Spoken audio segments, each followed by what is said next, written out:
Pasal ke-68, bahwa seorang yang memikirkan upah itu tidak mencintai majikannya. Kisah seorang raja bertemu di tengah jalan dengan seorang yang telah ditelanjangi oleh kawanan perampok dan yang melukai dia hampir mati. Engkau meminta aku memberitahukan tentang apa yang akan dianugerahkan oleh Allah kepada kita di surga. Sesungguhnya aku katakan kepadamu bahwa seorang yang memikirkan tentang upah itu tidaklah mencintai yang punya kerja. Maka seorang penggembala yang ada padanya segerombolan domba, apabila ia melihat seekor serigala, maka ia bersiap sedia untuk menjaga dombanya daripada serigala itu. Dan sebaliknya, seorang buruh yang apabila ia melihat seekor serigala, ia akan lari meninggalkan domba-domba itu. Demi Allah yang aku berdiri di hadiratnya, andai kata Tuhan nenek moyang kita itu juga Tuhanmu, niscaya tidak terlintas dalam pikiranmu untuk menanyakan apa yang Allah akan karuniakan kepada kita. Tetapi kamu berkata sebagian telah diucapkan oleh nabinya Daud. Apa yang harus kupersembahkan kepada Allah sebagai balasan terhadap apa yang telah dikaruniakan olehnya kepadaku? Sebenarnya aku akan memberikan suatu perumpamaan kepadamu agar kamu paham. Pernah ada seorang raja bertemu di tengah jalan dengan seorang yang telah ditelanjangi oleh kawanan perampok dan yang memenuhi badannya dengan luka-luka yang membawa kematian. Kemudian raja itu merasa iba terhadap si korban, lalu memerintahkan hamba-hamba untuk mengangkatnya ke negeri dan merawat dia. Kemudian dikerjakanlah perintah itu dengan penuh kesungguhan. Lalu si raja telah mencintai si cedera itu sedalam-dalamnya, sehingga ia dikawinkan dengan sang putri dan menjadikan salah seorang pewarisnya. Maka tiada syak lagi bahwa raja itu adalah seorang yang amat belas kasihan. Akan tetapi orang yang tertolong itu memukul hamba-hamba, meremehkan obat-obatan, menghina istrinya, mengumpat raja, dan menyuruh pegawai-pegawai raja untuk menentangnya. Dan apabila raja meminta bantuan daripadanya, ia menjawab, "Apa upah yang akan diberikan oleh raja kepadaku?" Maka apakah gerangan yang akan diperbuat oleh si raja terhadap si durhaka ketika ia mendengar pertanyaan itu? Maka semua menjawab, "Celakalah dia, karena si raja pasti akan mencabut segala pemberiannya dan akan menyiksanya sehabis-habisnya." Maka Yesus menjawab, "Wahai para imam, ahli Taurat, dan orang-orang Farisi, dan engkau wahai kepala imam yang mendengar seruanku ini. Sesungguhnya aku nyatakan kepadamu melalui suaraku ini. Sesungguhnya aku nyatakan kepadamu sekalian apa yang telah difirmankan Allah melalui nabinya Yesaya. Aku telah memelihara hamba-hamba dan kumuliakan mereka itu, tetapi mereka menghina aku. Sebenarnya raja dalam perumpamaan ini adalah Tuhan kita yang telah melihat Israel di dunia ini tergenang dengan kesengsaraan. Lalu diserahkannya kepada hamba-hambanya, Yusuf, Musa, dan Harun yang telah memeliharanya dengan baik. Maka Allah telah mengasihi dia sebesar-besar kasih, sehingga karena keluarga Israel lah dia telah menghancurkan Mesir, menenggelamkan Firaun, dan menjatuhkan 120 raja orang Kanani dan Madai. Kemudian Allah telah mengaruniakan kepadanya syariat-syariatnya dengan menjadikan ia pewaris semua negeri yang didiami oleh bangsa bapa kita itu. Akan tetapi, bagaimanakah Israel telah bertindak?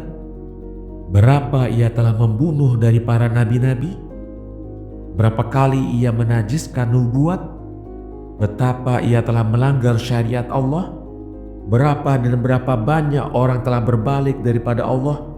Karena itu kemudian pergi untuk menyembah berhala-berhala dari sebab dosa kamu, wahai para imam.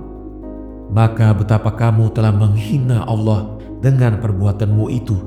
Dan sekarang kamu menanyakan kepadaku, apa yang akan dikaruniakan kepada kita oleh Allah di dalam surga? Padahal seharusnya kamu bertanya kepadaku, Pembalasan apakah yang akan disediakan oleh Allah untuk kamu di neraka kelak? Dan apa yang seharusnya kamu lakukan untuk tobat yang sejujurnya agar Allah mengasihani kamu? Maka inilah yang kukatakan kepadamu, dan untuk maksud inilah aku diutus kepadamu. Pasal ke-69. Kamu ingin mendapatkan kemuliaan seperti raja-raja, tetapi kamu enggan memikul beban kerajaan. Demi Allah yang aku berdiri di hadiratnya, sesungguhnya kamu tidak akan mendapatkan daripada aku sifat tenggang-menenggang, tetapi kebenaran. Dari itu aku berkata kepadamu, tobatlah dan kembalilah kamu kepada Allah, sebagai yang telah dikerjakan oleh nenek moyang kita setelah melakukan dosa, dan janganlah sampai hatimu menjadi beku. Maka meradanglah para imam karena uraian itu. Akan tetapi mereka tidak mengucapkan sepatah kata pun karena takut akan masyarakat. Kemudian Yesus menyambung uraiannya, katanya, "Wahai para fakih, ahli Taurat, kaum Farisi, dan kamu wahai para imam, katakanlah kepadaku, sebenarnya kamu sekalian ini gemar kepada kuda seperti orang-orang dari barisan berkuda, tetapi kamu enggan pergi ke medan perang. Kamu suka pakaian yang indah seperti kaum wanita, akan tetapi kamu enggan meminta dan memelihara anak-anak. Kamu suka memungut buah-buahan di kebun, tetapi kamu enggan membajak tanah sebelumnya. Kamu suka makan ikan laut, tetapi kamu enggan untuk memancingnya.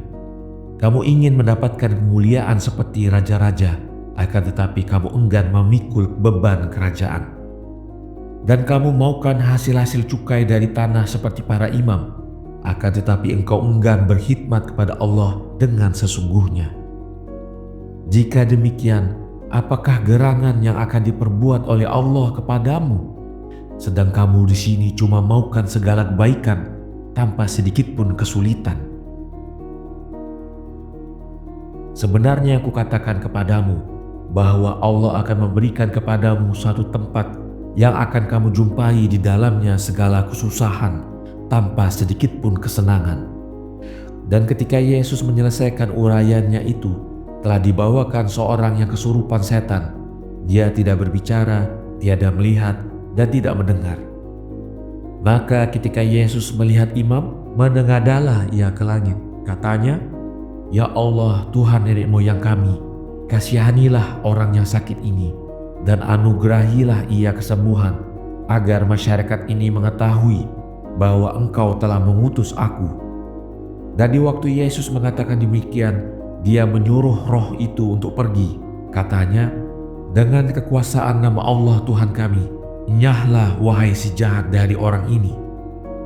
Maka menyingkirlah roh itu, lalu berbicaralah si bisu itu, dan kedua matanya dapat melihat. Maka semua orang merasa takut. Akan tetapi ahli Taurat itu mengatakan, sebenarnya ia mengeluarkan setan itu hanya menggunakan kekuatan Beelzebub, kepala setan. Ketika itu berkatalah Yesus, "Tiap kerajaan yang berpecah belah niscaya akan runtuhlah, dan akan rubuhlah rumah demi rumah.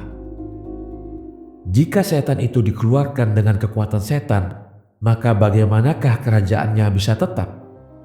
Dan apabila anak-anakmu mengeluarkan setan dengan kitab yang telah diberikan kepada mereka oleh Nabi Sulaiman, maka mereka itu pasti menjadi saksi bahwa aku mengeluarkan setan dengan kekuatan Allah.